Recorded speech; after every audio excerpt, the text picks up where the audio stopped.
Good afternoon বন্ধুরা। তো আমি এখন লাঞ্চে বসেছি।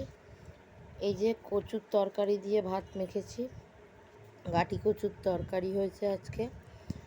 আর এই যে সর্ষে দিয়ে চিংড়ি মাছ হয়েছে, আর রুই মাছের এই যে ঝাল, আর গাটি কচুর তরকারিটা এখানেও আছে। তো এই চিংড়ি মাছটা আমার খুব পছন্দের। আর আরেক রকম চিংড়ি মাছ হয়েছে, এই যে আলু পটল দিয়ে চিংড়ি মাছের লাল লাল ঝোল। এইটা আমি ওটা নেব না, আমি শুধু নিয়েছি এই যে গাটি কচুর তরকারি আর সর্ষে দিয়ে চিংড়ি মাছ, এটা দিয়ে আজকে আমি লাঞ্চ করব। তো আজকে আপনাদের কি লাঞ্চ হয়েছে আমাকে প্লিজ জানাতে ভুলবেন না। আপনাদের গাটি কচু কার কার ভাল লাগে আমাকে কমেন্টে জানান।